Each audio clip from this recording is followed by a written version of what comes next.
जैसा कि last episode में हमने देखा कि टैंग शैंग और बाकी सब गॉड लाइट के सामने थे और अब वो वहाँ पर कल्टीवेट करने लगते हैं। टैंग शैंग का ये तरीका जिसमें गॉड लाइट के प्रेशर को यूज करके वो अपने ऊपर स्ट्रेस डालकर अपने स्पिरिट पावर को बढ़ा रहे हैं, ये तरीका बहुत कामगार साबित हो रहा था, जिस वजह से ऑस्कर टैंग शैंग की तारीफ भी करता है। और अब टैंग शैंग भी सभी को और प्रोत्साहन देकर निंग रोंग रोंग के बारे में कहता है कि निंग रोंग रोंग के पास सपोर्ट ब्रांच की मार्शल सोल है, लेकिन इसके बावजूद भी वो हमारे साथ स्ट्रेस को सहन करके कल्टीवेट कर पा रही है, जिस वजह से अगर हम में से सबसे ज्यादा कोई मेहनत कर रहा है तो वो निंग रोंग रोंग है। अब मिस्टर दाई उठकर टैंग शैंग की तारीफ करता है और हमें यहाँ से पता चलता है कि टैंग शैंग रैंक 69 पर पहुँच गया है और वो पहले से बहुत ज्यादा स्ट्रॉन्ग हो गया है। वो सब अब बातें कर ही रहे होते हैं कि तभी वहाँ पर जियांग आती है। जियांग को देखकर मोटू खुशी से फूला नहीं समाता और सीधे उसके पास जाकर उससे बातें करने की कोशिश करने लगता है। मोटू को देखकर जियांग भी बहुत खुश होती है क्योंकि वो उससे प्यार करने लगी थी, लेकिन वो मोटू को अभी कुछ नहीं बताना चाहती थी, जिस वजह से वो शर्माकर निंग रोंग रोंग के पास चली जाती है। टैंग शैंग जियांग को अब अपने साथ कल्टीवेट करने की सलाह देता है और उसे इस गॉड लाइट की अहमियत समझाता है, जिस पर पहले तो जियांग मना करती है और कहती है कि वो इस चैलेंज को पूरा नहीं कर पाएगी, लेकिन टैंग शैंग उसे समझाता है और कहता है कि तुम इसे चैलेंज की तरह ना देखकर ट्रेनिंग की तरह देखो और कल्टीवेट करो, जिस पर अब जियांग मान जाती है और वो भी सीढ़ियां चढ़ने लगती है। इन सभी को वो लड़की देख रही होती है और इस लड़की का नाम बो साइंगजी है। आखिर बो साइंगजी असल में है कौन और ये यहाँ टैंग शैंग को क्यों देख रही है और इसका क्या रिश्ता है, वो हमें आगे पता चलेगा। वही सारे बच्चे अब कल्टीवेट करने लगते हैं और अब गॉड लाइट के प्रेशर की वजह से टैंग शैंग फाइनली 70 लेवल पर पहुंच जाता है। जियांग भी फाइनली 50 लेवल पर पहुंच जाती है। टैंग शैंग क्योंकि अब 70th रैंक पर पहुंच गया था, इसलिए अब उसके अंदर से एनर्जी निकलने लगती है और वो हवा में उड़ने लगता है। वो अनस्टेबल होने लगता है, लेकिन कुछ देर बाद वो जब स्टेबल होता है तो उसके दोस्त उसे रैंक 70 पर पहुंचा देख काफी ज्यादा खुश होते हैं और फिर वहाँ पर अब बो साइंगजी आती है। टैंग शैंग 70 लेवल पर पहुंच गया था, जिस वजह से उसे अब एक स्पिरिट रिंग की जरूरत थी और उसको स्पिरिट रिंग देने के लिए ही वो आई थी। ये देखकर सब काफी शॉक हो जाते हैं।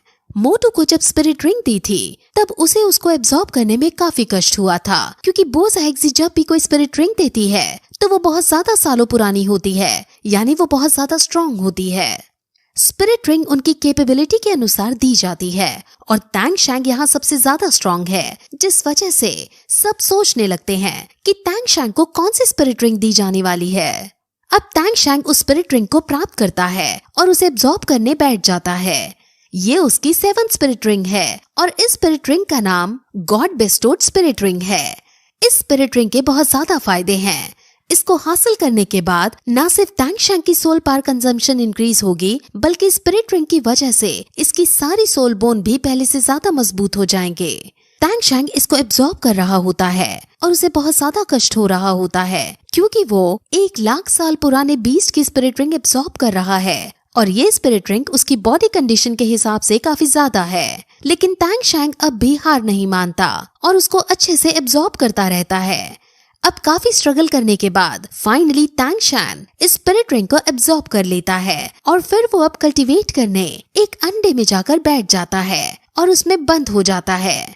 बो साइंगजी बताती है कि ये कुछ टाइम इसमें ही रहेगा और कुछ टाइम बाद जब ये पूरी तरह से इस स्पिरिट रिंग के अनुकूल हो जाएगा तब ये बाहर आ जाएगा। वहीं अब दूसरी तरफ हम एक लड़की को देखते हैं जो एक जगह पर थी और वो जासूसी का काम कर रही थी। वो आसपास कुछ खोज रही थी और जब उसे आसपास की सारी जानकारी मिल जाती है तो वो उसे खुफिया लैंग्वेज में लिखकर एक कबूतर के पैर में बांध देती है और वो कबूतर सीधे टैंग सेक्ट के अंदर ओल्ड बर्ड के पास पहुंच जाता है। अब फिर हमें यहाँ से पता चलता है कि वो लड़की टैंग सेक्ट में काम करने वाली एक जासूस है और उसे ओल्ड बर्ड आदेश दे रहे हैं, यानी अब टैंग शैंग ने जो कहा था वो डिपार्टमेंट अब चारों क्लैन संभालने लगी हैं। ओल्ड बर्ड अपने जासूसों को यहाँ वहाँ तैनात करके खुफिया जानकारी हासिल कर रहा है। टाई टैन ब्लैकस्मिथ के काम में काफी अच्छा है, जिस वजह से वो हिडन वेपन्स का काम देख रहा है और उनका मास लेवल प्रोडक्शन करवा रहा है।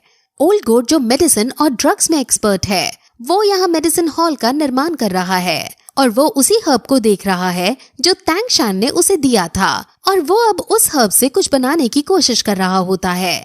लेकिन ऐसा करते वक्त तभी आसपास की धरती हिलने सी लगती है और टेबल पर रखा हुआ वो हर्ब नीचे गिरने लगता है।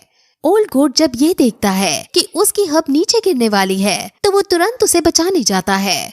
उसकी जान अटक गई थी लेकिन फाइनली वो उस हर्ब को बचा लेता है। और अब इस सीन से हम सब अंदाजा लगा सकते हैं कि ये हर्ब ओल्ड गोट के लिए कितना मायने रखता है।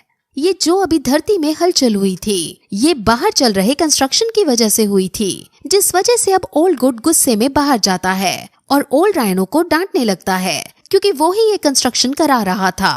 उन दोनों में बहस बढ़ जाती है क्योंकि ओल्ड राइनो भी अपना कंस्ट्रक्शन वर्क भला कैसे छोड़ सकता है।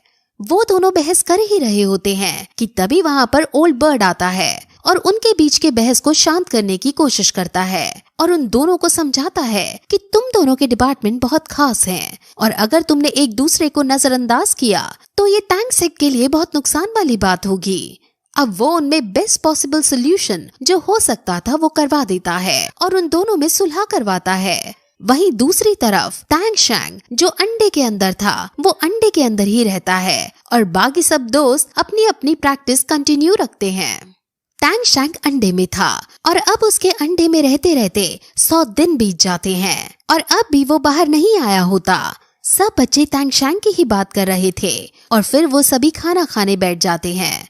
खाना खाते वक्त मोटू को मस्ती सूझती है और वो अंडे के पास जाकर अंडे को टच कर देता है और उसके टच करते ही अंडे में क्रैक आ जाता है। वो डर जाता है और सीधे ऑस्कर के पीछे जाकर छुप जाता है। अब फिर सभी बच्चे अंडे के पास आते हैं और अब फाइनली 100 दिन बाद अंडा टूट जाता है और उसके अंदर से टैंग शैंग बाहर आता है। टैंग शैंग अब गंजा हो चुका था जिस वजह से जब सब बच्चे उसे देखते हैं तो उन सभी को हंसी आ जाती है, लेकिन टैंग शैंग उनकी बात को समझ जाता है और वो तुरंत खड़े होकर अपने कपड़े जनरेट करता है और अपने बाल उगाता है और अब वो अपनी 7 स्पिरिट रिंग का उन्हें कमाल दिखाता है। उसकी ब्लू सिल्वर प्लांट पहले से ज्यादा मोटी और स्ट्रॉन्ग हो गई थी और जब वो अपने ट्रू फॉर्म में आता है तो उसके शरीर से बहुत बड़ी एनर्जी वेव बाहर आती है। उसकी स्पाइडर लेग्स भी फिर से रीजनरेट होती हैं और वो भी अपना एक नया अवतार ले लेती हैं और बहुत ज्यादा इवॉल्व हो जाती हैं और फिर यही इस पॉइंट पर ये एपिसोड खत्म हो जाता है।